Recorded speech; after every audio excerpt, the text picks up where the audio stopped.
मिलके झीली बहुत सख्तियाँ नरमियाँ, किस कदर सर्दियाँ गर्मियाँ। इस जवानी में भी कितने पसे माँ हैं,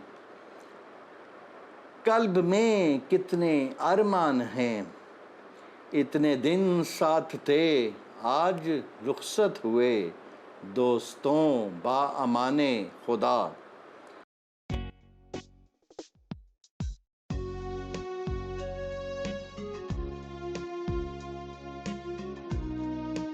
बिस्मिल्लाहिर्रहमानिर्रहीम। अस्सलाम वालेकुम ख़वातीनो हज़रात, welcome to military diaries episode number 8। सबसे पहले मैं माज़रत ख़्वाह हूँ कि मेरे एपिसोड्स में बहुत ज़्यादा डिले आ गई अनअवॉइडेबल सर्कमस्टेंसेस से, जिसकी वजह से मैं मज़ीद एपिसोड्स रिकॉर्ड ना कर सका, कुछ मसरूफियात थी। तो बहरहाल आज का जो एपिसोड है वो कवर करेंगे हम पाकिस्तान मिलिट्री एकेडमी की सेकेंड टर्म, जिसको हम इंटर्स भी कहा जाते हैं, juniors, inters, upper and then seniors.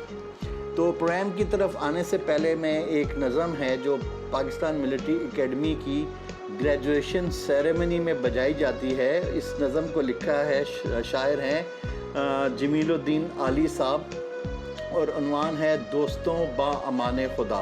मेरी उर्दू थोड़ी वीक है, उसके लिए मैं माज़रत ख़्वाह हूँ आपसे।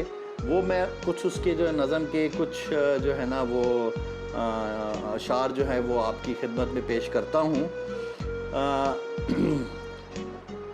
उन्वान है दोस्तों बाअमाने खुदा। इतने दिन साथ थे आज रुखसत हुए, दोस्तों बाअमाने खुदा। मिलके झीली बहुत सख्तियाँ नरमियाँ, किस कदर सर्दियाँ गर्मियाँ। इस जवानी में भी कितने पसे माँ हैं, कल्ब में कितने अरमान हैं। इतने दिन साथ थे आज रुखसत हुए, दोस्तों बाअमाने खुदा। सामने रास्ते ज़ोको शोके अमल, मिल्लत पाक की खिदमते बेकरां, ए वतन अज़मते जाविदां। इतने दिन साथ थे आज रुखसत हुए, दोस्तों बाअमाने खुदा। शुक्रिया जी। इसके साथ ही हम अपना जो है वो मेन कंटेंट की तरफ आते हैं। Pakistan military academy episode number 8 military diaries और सेकेंड टर्म जी, इसमें हम कवर करेंगे। और बात ये है कि जी, इससे पहले कि मैं आपको थोड़ी सी डिटेल्स बताऊं, सबसे पहले तो मैं ये बताना भूल गया कि जी दो चीज़ें जो बड़ी इम्पॉर्टेंट हैं। एक ये कि पूरा जो है ना, आप जब ज्वाइन करते हैं एकेडमी को, तो जो आपके इंस्ट्रक्टर्स हैं, जो टीचिंग या ट्रेनिंग के लिए जो ज़िम्मेदार लोग हैं, वो पूरा ब्लॉक सिलेबस टेंटेटिवली आपका बना, एक तो एक्टिविटीज़ का पूरा चार्ट होता है, वो पूरा टेंटेटिवली बनाया होता है। जो मेजर इवेंट्स उसमें डिपिक्टेड होते हैं कैलेंडर इवेंट्स के साथ, और उसके साथ ही फिर एक ब्लॉक सिलेबस होता है जिसमें सब्जेक्ट वाइज उनके टोटल पीरियड्स आगे काउंट किए गए होते हैं। और उसके साथ ही फिर वीकली प्रोग्राम्स में जब उसको पीरियड्स में डिस्ट्रीब्यूट करते हैं, स्टडी पीरियड्स में, तो उसको हम डिटेल जो है ना वो प्रोग्राम कहते हैं। तो block syllabus then detail syllabus, और फिर उसको इशू करते हैं वीकली बेसिस के ऊपर। और इसी तरह जब आप सिविल सर्विसेज एकेडमी में या सिविल कोर्सेज में भी चले जाएं, ब्यूरोक्रेसी के जितने आप हमारे सिविल सर्वेंट्स के कोर्सेज हैं, तो उस जितने भी ट्रेनिंग इंस्टीट्यूशंस हैं उसमें यही ही चीज़ फॉलो होती है। तो सबसे पहले तो मैं आपको ये बताने के बाद मैं आपको ये यकीन दिलाने के रहता हूँ, ये जो यंग जनरेशन को मैं एड्रेस कर रहा हूँ, जो हमारी यूथ है, इस मुल्क का जो फ्यूचर है बेसिकली। अब तो हम बूढ़े हो गए ना, अब तो हम ये कह सकते हैं हम यूथ को जो है वो एड्रेस कर रहे हैं। तो मैं आपको यकीन से ये कह सकता हूँ, और अहद अपने ईमान से कह सकता हूँ कि अगर इस जन्म के अलावा भी हमारा कोई जन्म होता, तो आज भी मेरा इंतखाब जो है वो पाकिस्तान मिलिट्री एकेडमी का ही होता। पाकिस्तान मिलिट्री एकेडमी जैसा इंस्टीट्यूशन, यकीन जानिए, दुनिया में कोई नहीं है। आपकी ज़िंदगी का एक एक गुजरा हुआ लम्हा पाकिस्तान मिलिट्री एकेडमी में वेल कैलकुलेटेड होता है, जो आपकी ट्रेनिंग के लिए मखसूस किया जाता है। इवन का आपकी एक एक सांस जो है वो आपकी मरहून मिन्नत आपकी नहीं होती, बल्कि वो आपकी कौम की, आपकी मुल्क की अमानत होती है। इसलिए जो आपके टीचर्स, आपके इंस्ट्रक्टर्स, आपकी पूरी टीम जिनको ये जिम्मेदारी दी गई होती है, वो फुल मेहनत करके दिन रात लगाकर कैडेट्स के लिए जो एक एक सांस उनकी गिरी हुई, जो 2 साल उधर आपके गुजरते हैं पाकिस्तान मिलिट्री एकेडमी में, वो तरीके से कैलकुलेटेड, बड़ी केयरफुली कैलकुलेटेड के साथ वो डेडिकेटेडली जो है उसको देखा जाता है कि वो ट्रेनिंग के लिए ही खर्च हों। अब आते हैं सेकंड टर्म। फर्स्ट टर्म की तो मैंने आपको काफ़ी चीज़ें आपको मज़ेदार किस्म की फ़न टाइप चीज़ें बता दी थी। सेकंड टर्म में अब आप चूँकि आदी हो चुके होते हैं और आपका ये एंड टर्म भी गुजार के होते हैं, आप एक फ़्लो में आ चुके होते हैं, तो अब एंड टर्म के बाद में आते हैं तो आपको दोबारा जो है इंटर्स की वैसे इज़्ज़त नहीं होती, मतलब जूनियर्स से थोड़ी बेहतर होती है, लेकिन जूनियर्स के साथ साथ जो है ना इंटर्स भी उतनी बगैरती से इंटर्स को भी ट्रीट किया जाता है जिस तरह जूनियर्स को ट्रीट किया जाता है, लेकिन थोड़ा सा एक दर्जा कम कर लें। लेकिन इंटर्स एक ऐसी बगैरत टर्म है, यानी कि सोच लें कि मेरा मतलब है कि इनकी जो है ना, इनकी भी इज़्ज़त जो है ना कोई ख़ास नहीं होती। हाँ, अपर्स में आके जो है ना आप थोड़े से ग्रेसफुल हो जाते हैं, और फिर सीनियर्स तो होते ही ऑब्वियसली वो बादशाह लोग होते हैं। तो जब इंटर्स में आपकी सेकेंड टर्म में जो 2 मेजर इवेंट्स होते हैं जनाब, उसमें एक होती है, एक बहुत आपने सुना होगा इस्लामिक हिस्ट्री में भी, एक यरमूक के नाम की एक बहुत ज़बरदस्त एक्सरसाइज होती है, जो इतनी सारी ज़िंदगी जो है आपको जो है ना ये एक्सरसाइज याद रहती है। यरमूक में आता हूँ उसकी तरफ भी। और दूसरा इवेंट आपका होता है नोविस बॉक्सिंग। ये भी जो है ना आपकी लाइफ टाइम हिस्ट्री है कि जो तो खैर कुछ ऐसे भी प्लेयर्स होते हैं जो फिर कंपनी उस वक्त कंपनी लेवल जो प्रोफेशनल बाउट्स होती हैं उसमें भी हिस्सा लेते हैं, फिर वो आर्मी लेवल जो बॉक्सिंग होती है उसमें भी हिस्सा लेते हैं, और फिर वही आर्मी की जो टीम के जो सिलेक्टेड कैंडिडेट्स हैं वो फिर एशियन लेवल कप में भी और इसी तरह ओलंपिक्स में भी हमारे बॉक्सर्स जाते हैं जो इसी तरह कम्पीट करते करते आगे। तो पाकिस्तान मिलिट्री एकेडमी में भी नोविस बॉक्सिंग कंपलसरी है, मैंडेटरी है। उसके बाद फिर जो इस आर्ट को एज आ स्पोर्ट्स खेलना चाहते हैं उनके लिए पूरा मौके है। लेकिन यकीन जानिए कि बॉक्सिंग जैसी स्पोर्ट्स जो है आपको कहीं और नहीं मिलेगी। बहुत ही ज़बरदस्त और बड़ी डेयरिंग किस्म की स्पोर्ट है ये। अच्छा, बहरहाल सबसे पहले आते हैं एक्सरसाइज के ऊपर। अच्छा, जब आप छुट्टियां गुजार के आते हैं ना तो बड़ी मज़ेदार चीज़ है भाई। ये जो होम सिकनेस कैडेट जब मतलब या तो मिड टर्म काट के आया है, वीकेंड काट के आया है, या चलें फर्स्ट टर्म के एंड टर्म पे बड़ा महीना रिलैक्स हो के जनाब साहब अपनी कि दूसरी बार आपको लग जाती है कि अभी हम इंटर हो गए हैं, तो पहले तो आपकी बड़ा बेइज्जती प्रोग्राम होता है। आपको वापस जो है ना मेंटली जो आप थोड़ी सी एलिवेटेड फील कर रहे होते हैं, वो आपकी एलिवेशन जो है ना उसको फ़ौरन जो है वो डिक्लिनेशन में जो है ना वो उसको डिक्लाइन कर देते हैं। दोबारा वो असेंड करने के बजाय डिसेंड हो जाती है आपकी जितनी भी माइंड में जो आप परवाज़ों में जो फील कर रहे होते हैं कि जी अब मैं 6 महीने गुजार आ गया, अब मैं सेकेंड टर्म का कैडेट हूँ, इंटर हूँ, और अब मैं थोड़ा सा मेरे भी जूनियर्स हैं उनको भी मैं दबा सकता हूँ। तो वो जो आपकी जो ये मिसकंसेप्शन होती है ना माइंड में, पहले तो उसको ठिकाने लगाया जाता है जब आप एकेडमी रिपोर्ट करते हैं छुट्टियों से वापसी पे। उसके बाद रही सही कसर तो वो हमारे जो अपर जो सीनियर्स पूरी करते हैं। उसके अलावा ड्रिल स्टाफ जो है वो भी ठीक ठाक स्क्रू जो ढीले हो चुके होते हैं वापस आपको रूटीन में लाना उनका काम होता है। अच्छा, फिर तीसरी चीज़ जो होती है वो होती है जिसको सुनते साथ ही एक तो बहुत बड़ा सरप्राइज़ होता है, चाहे वो वीकेंड हो चाहे वो कोई भी छुट्टी हो। जैसे ही आप कदम रखेंगे पहला वर्किंग डे जो होगा किसी भी टर्म का, उसमें सबसे पहला सरप्राइज़ होता है कि जी आप देख रहे होते हैं कि जी आपका जो पहला पीरियड है वो पीटी का पीरियड है। अब जब पीटी का पीरियड होता है तो ऑब्वियसली नॉर्मली तो जो शेड्यूल्ड आपके प्रैक्टिस माइल टेस्ट या कोई टेस्ट होते हैं वो उसमें डिपेक्टेड होते हैं, मतलब लिखा होता है प्रोग्राम के अंदर कि ये जो है वो शेड्यूल है। अच्छा, जब लिखा नहीं होता सिर्फ पीटी पीरियड है, अब लिखा हुआ है कि जी नॉर्मल टेबल 10 चलेगा या फलाना टेबल चलेगा, उनके मुख्तलिफ एक्सरसाइजेज होती हैं और ट्रेनिंग होती है, फिज़िकल ट्रेनिंग।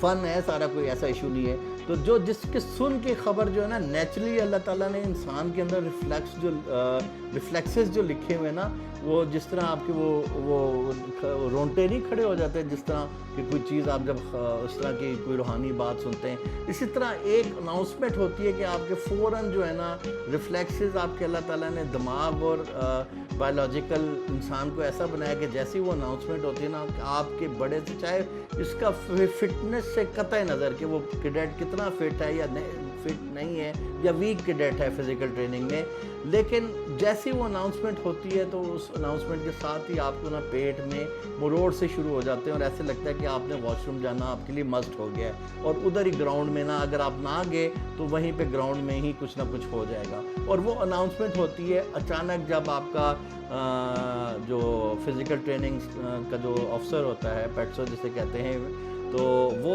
जैसी जो स्टाफ अफसर जब जैसी वो अनाउंस करता है आपका कि जी स्टाफ आज जो है ना वो माइल्ड टेस्ट होगा, इनको माइल्ड ट्रैक पे ले आएँ। तो जैसी अनाउंसमेंट माइल्ड टेस्ट का सुनते हैं तो फ़ौरन ही आपके कैडेट्स के पेट में जो है ना वो मरोड़ बनने शुरू हो जाते हैं। ये एक बड़ा नेचुरल प्रोसेस है, लेकिन बड़ा मज़ा आता है। हम तो खैर वीक थे, हमें तो घसीट घसूट के लोग खींचते रहते थे ट्रैक पे। अच्छा, मज़े की बात ये है कि माइल्ड टेस्ट में जो हमारे ज़माने में होता था ऑब्वियसली 6 पासिंग मार्क्स थे और टाइम में ख्याल होता था, अब तो याद भी नहीं रहा। अच्छा, कई जो अच्छे टेनर्स थे वो तो 4 मिनट समथिंग में भी माइल कर लेते थे, और हम लोग तो मुझे 6 मिनट के बाद मतलब 6 मिनट शायद था टाइम, 5:30 से आपका 10 शुरू होता था। तो अच्छा, बहरहाल जो भी है 30 सेकंड के अंदर जो है ना वो सारा 10 6 अप 5 पे आप फेल हो जाते थे। अच्छा, वो लाइन क्रॉस करनी पड़ती थी 1 माइल जहाँ पे फिनिश होता था।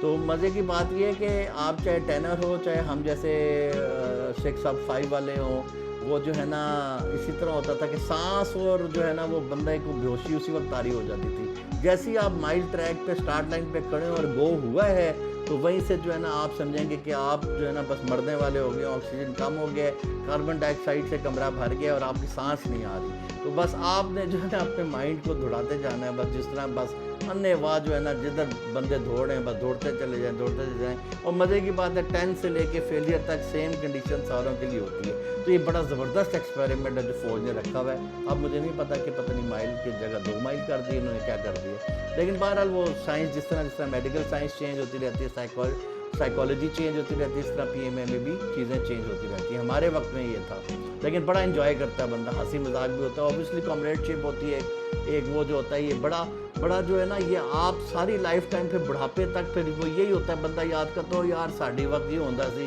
ये हमारी कंपनी थी, ये हमारी प्लटून थी यार, उस प्लटून का तो ये था, उस प्लटून में ये टेनर थे, उस प्लटून में इतने माइल्ड फेलियर्स थे, हमारे में ये था, फलाना था। तो ये आपकी मरते दम तक जब तक आप कब्र में नहीं उतारे जाते तो आपकी ये एक मेमोरी जो है हमेशा के लिए महफूज हो जाती है। अच्छा, उसके बाद आपकी जो है ना साथ साथ जो है PT पीरियड में फिर जो स्टाफ होते हैं वो बॉक्सिंग की भी प्रैक्टिस शुरू करा देते हैं। अब हर बंदे ने उसी तरह बॉक्सिंग का आपको पता है वेट में जो है लड़ना होता है, फिर गेम्स टाइम में भी बॉक्सिंग की प्रैक्टिस होती है, और सुबह भी ज़्यादातर बॉक्सिंग पे फिर ज़्यादा एम्फेसिस करना शुरू कर देता है कि बॉक्सिंग की आपकी एज अ नॉविस आपको बेसिक्स बताना शुरू कर देते हैं, ट्रेनिंग देना शुरू कर देते हैं। आपस में पहले प्लटून में बाउट्स कराना शुरू करते हैं, तरीके करते हैं, फिर एक्स्ट्रा टाइम में कॉर्पोरल जो होते हैं आपके जो सीनियर्स होते हैं, अपर्स होते हैं, वो आपको गाइड करते हैं। जो कंपनी बाउट्स के जो प्रोफेशनल अच्छे बॉक्सर्स होते हैं वो अपने अपनी टीमों को तैयार करते हैं। ठीक हो गया, तो उसके बाद जो है ना ये बड़ी मज़ेदार आपकी एक लाइफ टाइम जो है ना अचीवमेंट होती है कि बेशक आप हारें या ना हारें, वो जीतें, वो एक सेपरेट कहानी है। लेकिन मैं समझता हूँ मैं जब जहाँ तक जब मेरी बाउट थी ना, वही मैं कहता हूँ मेरी किस्मत अजीब सी रही है कि जब मैं आऊँगा 3rd टर्म में, हमारा जब ETS का एक और फायरिंग का कंपटीशन होता है वो भी हमने विन किया था, और अच्छा यरमुक भी हमने ट्रॉफी हमने एज आ यरमुक भी उठाई थी। जब बाउट हुआ तो हमने स्टेमिना मैंने उधर ही लूज़ कर दिया। हालांकि जब प्लटून के अंदर जो बाउट्स होती थी उसमें मेरी बड़ा अच्छा स्टाइलिश और बड़ी अच्छी वो थी। हालांकि मेरा फ्रंट दांत मेरी प्लटून के अंदर ही जो मेरे उस वक्त सीनियर थे वो जो अच्छे बॉक्सर थे, कंपनी बॉक्सर, वो ट्रेनिंग देते हुए जी मैंने वॉलंटियर किया कि जी आप मुझे सिखाएं कि किस तरह करना है। तो उनका एक पंच लगा तो मेरा ये आधा दांत फ्रंट वाला उसी वक्त टूट गया था। लेकिन आपको कोई फील पेन शेन कोई फील नहीं होता। बड़ा इसलिए मैं कह रहा हूँ कि वो देखते हुए और फीलिंग होती है जब आप रिंग में उतर के ना, यकीन करें कि एक ज़रा बराबर आपको जब पहला पंच पड़ा है ना, उस वक्त के बाद आपको फील एक सेकंड के लिए भी फील नहीं होता कि अंदर क्या हो रहा है। तो इसलिए इसमें कोई ऐसा चीज़ नहीं है। अच्छा, बड़ी ये डेयरिंग है। अब आते हैं यरमूक की तरफ। यरमूक आपकी बड़ी ज़बरदस्त एक्सरसाइज है। ये 4 दिन के ऊपर मुहित होती है और इसके अंदर आपने कवर करना होता है 100 किलो लगभग 100 किलोमीटर जो है ना, वो आपने इसमें पैदल चलना होता है, पीएमए गेट से लेके वापसी तक। अभी मैं आपको इसकी पिक्चर्स भी जो है वो इस पे वीडियो पे दिखाऊंगा जो हमारी यरमूक गुजरी थी। तो मैंने उस वक्त आप पुटुन कमांडर को कहते हैं कि जी फ़लाना है, तो हम कैडेट्स वॉलंटियर करते हैं। जिस तरह हम जैसे भी पागल थे, हम वॉलंटियर किया कि जी जो मशीन गन है वो हैवी होती है, ऑब्वियसली उसको कैरी करना पड़ता है अपने कंधे पे। तो हमने कहा जी मशीन गन 3 सेक्शन एक प्लटून में होते हैं ना, और हर सेक्शन में 2 मशीन गन्स होती हैं। तो वो मशीन गन जो है वो आपको उठानी होती है, वो क्या कहते हैं, या हर सेक्शन में सॉरी एक मशीन गन होती है। अब तो माइंड में कल बूढ़ा हो गया, अब याद नहीं रही, 12 जितनी भी होती हैं। तो हमें अनाउंस करना पड़ता है कि बड़ी वाइज उठाते हैं ना। हमने कहा कि जी हम गेट टू गेट जो है ना मशीन गन, मिसाल के तौर पे हम हमारी प्लटून के 3 सेक्शन में, जिस सेक्शन में हमारी उन्होंने डिस्ट्रीब्यूट किया, तो मैं और मेरा जो कुलीग था जो वो हम दोस्त भी थे पक्के, तो हमने कहा सर को कि जी मैं और ये जो है ना वो 6 फुट का और मेरा कद जो है वो 5 फुट 8 इंच है और वो 6 फुट प्लस है। तो हमने कहा कि हम दोनों मिलके गेट टू गेट जो है ना यरमूक में ये एमजी को कैरी करेंगे। तो वो अल्हम्दुलिल्लाह बड़ा हमने कि कोई मसला भी नहीं है, कुछ भी नहीं होता, सिर्फ मेंटली एक बंदे को होता है। तो डेली समझिए कि आपने 30 किलोमीटर तक ना कमो पेश चलना पड़ता है, और विद वेट ऑब्वियसली आपने पूरा कैरी करना है। ब्लैंकेट भी है, आपकी डांगरियाँ भी हैं, आपकी ग्राउंड शीट भी है, आपका वेपन की भी है, एसेसरी, सारा कुछ, मतलब वो कैरी करके पूरा एक जिस तरह ट्रूप्स चल रहे होते हैं तो एज आ इन्फेंट्री आपने पूरा वो सफ़र करना होता है। और फिर क्रॉस कंट्री, बिल्कुल ना, रोडों के ऊपर नहीं, पहाड़ों के ऊपर, नालों के अंदर और फलाना। और सबसे मज़ेदार बात ये होती है कि रात को फिर आपने जो है शाम लास्ट लाइट से पहले आपने कहीं पे पड़ाव डालना है। वो बिविक्स जैसे कहते हैं, टू मैन जिस तरह आप टेंट कह लें, तो छोटे बिविक्स जो हैं वो आपको इशू होती हैं, वो लगती हैं। आप खाना इशू कराते हैं, जो प्लटून हवलदार हैं वो फिर हर एक सेक्शन से जाता है, वो प्लटून के वो लंच बॉक्सेस बने वो होते हैं, बड़े बड़े कंटेनर्स होते हैं, उसमें खाना लेके आते हैं।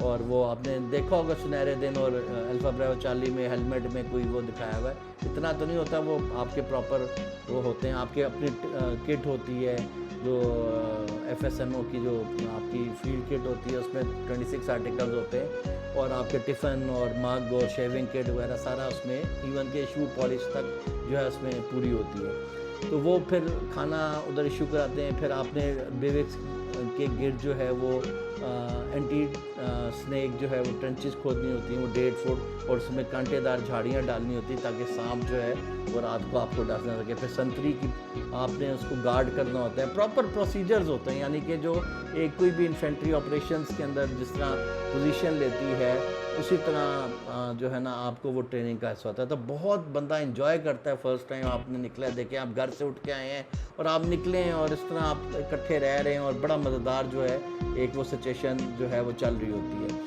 अच्छा, अब वो बिविक जो हैं, फिर रात को आपकी संतरी ड्यूटी आती है, वो अनाउंस कर देते हैं कि अच्छा ये जो सोने जिसकी ड्यूटी ख़त्म होती है वो अगले को उठाता है और कहता है कि जी उठे हैं, आपकी ड्यूटी स्टार्ट है। अब वो ड्यूटी अगला बंदा देता है, 2 घंटे बाद वो शिफ्टें चेंज होती हैं और सारे ड्यूटी देते हैं। फिर फर्स्ट लाइट पे जो है ना वो ट्रेंचेस हमने ऑक्यूपाई करनी होती है, जो आपने पेरीमीटर के ऊपर, पेरिफ्री के अंदर ऊपर आपने अपना डिफेंस लिया हुआ है, वो ट्रेंचें भी खोदी हुई होती हैं, और फिर उसके अंदर वो ट्रेंचेस को फिज़िकली ऑक्यूपाई भी करना होता है फर्स्ट लाइट पे। ठीक हो गया, लास्ट लाइट और फर्स्ट लाइट पे दोनों। तो बहरहाल ये भी साथ साथ चल रहा होता है ये मूव के अंदर। फिर बाद में डिटेल एक्सरसाइजेस 3rd और 4th टर्म में आएंगी जिधर ऑपरेशंस पढ़ाए जाते हैं। ये मूव सिर्फ पैदल चलने की ज़्यादातर एक्सरसाइज होती है। अच्छा, अब उसमें ये सारी एक्टिविटीज़ होती हैं। एक बड़े मज़ेदार वाक़या चलते चलते मैं आपको सुनाता हूँ। अब हुआ ये कि हम पहला दिन था, दूसरा दिन था कि हम ना वो हमारी पोजीशन ना डेप्थ की, हमारी प्लटून की बारी आई, हम डेप्थ में प्लटून लगी। वो नीचे पहाड़ी क्रॉस करके तो खाई में बिल्कुल दरिया के नाले के ठंडा पानी यख पानी था। उस पानी के गिर्द जो है ना हमने कैंपिंग की, बिवेक्स लगाई और हम उधर लेट गए। तो अभी कोई रात का टाइम था। अच्छा मज़े की बात है, टेलीफोन भी आपने खुद बिछाने होते हैं, लाइनें भी बिछानी होती हैं। अब हुआ ये है कि वो जो टेलीफोन लाइन जो हमने बिछाई है, किड़ वाला, आपने फिल्मों में वर्ल्ड वॉर में जो टेलीफोन देखा होगा, वो मैग्नेटो टेलीफोन जो होते हैं जिसको घुमाते हैं, रिंग बजती है। अब हुआ ये कि सारी बात है वो तारें यूज़ हो के ट्रेनिंग में वो शॉर्ट ही होती है।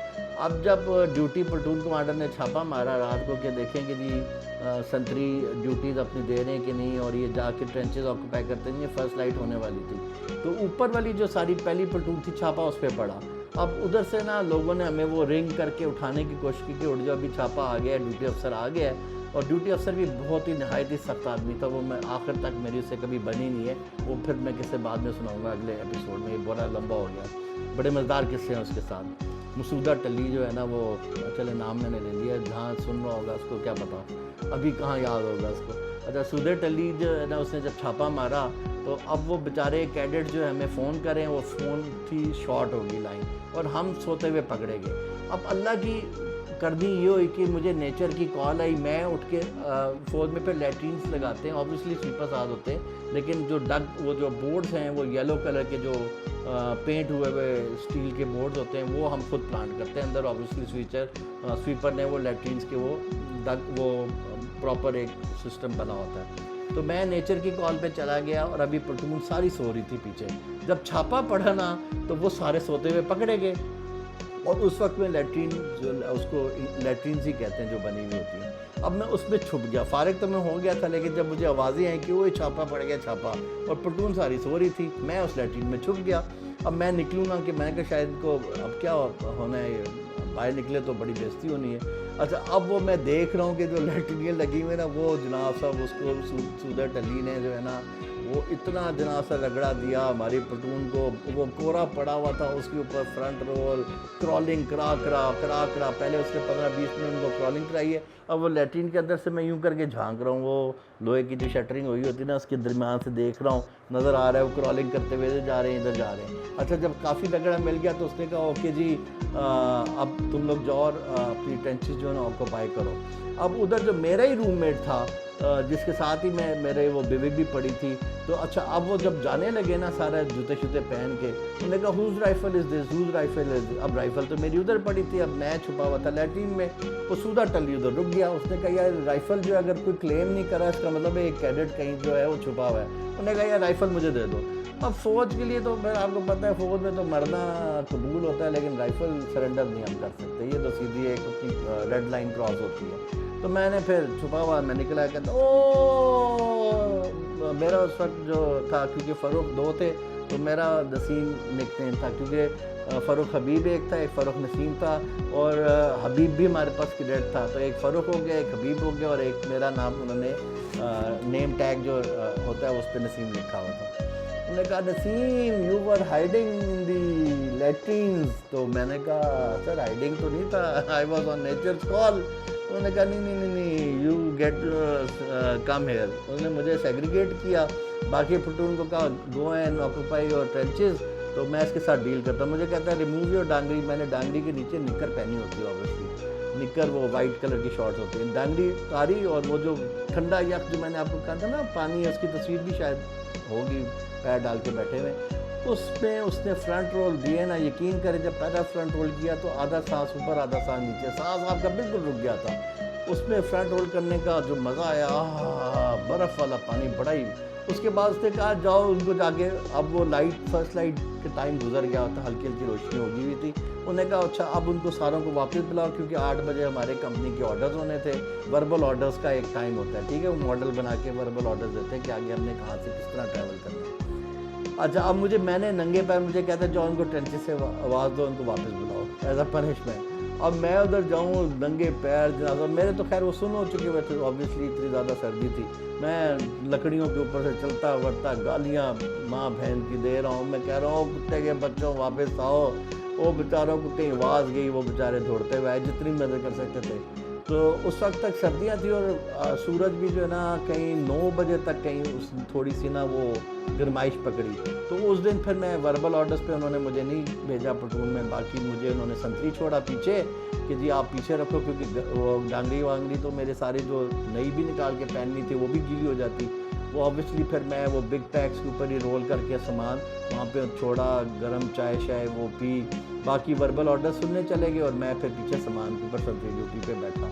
तो ये बड़ा ही मज़ेदार जो वाक़या था यरमूक का।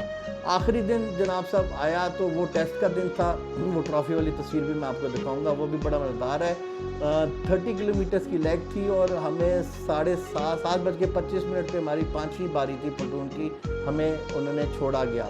उसमें पॉइंट्स भी आपने हर चेक पॉइंट बना होता है, वो आपने नेविगेशन भी करनी होती है नक्शे पे, और वो चेक पॉइंट्स पे गिनती भी होती है और सामान भी चेक होता है कि कोई सामान तो नहीं आपने रास्ते में फेंका, और फिर PMA गेट पे आपने पहुंचना होता है। ये 30 किलोमीटर्स की रैक थी और जब हम पहुंचे सुबह हम 7:30 पे भागे हैं 5वें टाइम पे, और वो आधा से ज़्यादा रास्ता हम दरिया के अंदर, वो नाले के अंदर इसी तरह पानी में भागे हैं कि पैर सबके ना छालों से भर गए थे। मैं नेविगेटर था और मेरे साथ एक और जो है वो बाद में ब्रिगेडियर रिटायर हुआ है मेरा कॉमरेड, वो जो है क्या कहते हैं, हम दोनों नेविगेटर थे।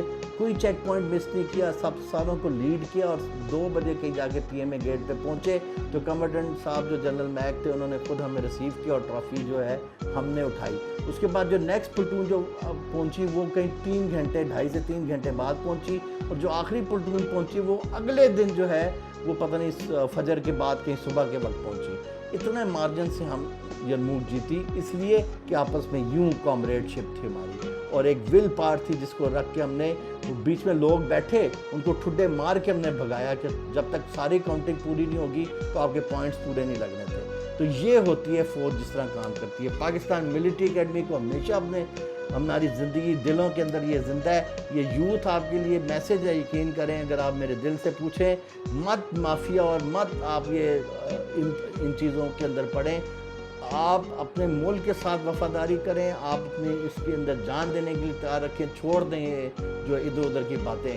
अपनी एथिकल वैल्यूज़, अपनी मॉरल वैल्यूज़ को आप खुद ठीक करें। जहाँ भी जो भी काम कर रहे हैं बस अपने मुल्क को सबसे आगे रखें, कोई हराम ना खाएं, कोई फलाना ना खाएं। यही मेरा मैसेज है। प्रोग्राम बहुत लंबा हो गया, मैं आपको तस्वीरें भी दिखानी है। Thank you very much, stay tuned. अभी हम पिक्चर गैलरी की तरफ चलते हैं, वो मैं आपको ब्रीफिंग साथ साथ दे दूंगा। शुक्रिया, अल्लाह हाफिज़। जिन्होंने नहीं किया सब्सक्राइब टू माय चैनल और बेल आइकन को ज़रूर क्लिक कीजिएगा। नेक्स्ट एपिसोड भी जल्द आएगा। Thank you very much, take care, अल्लाह हाफिज़, बाय बाय।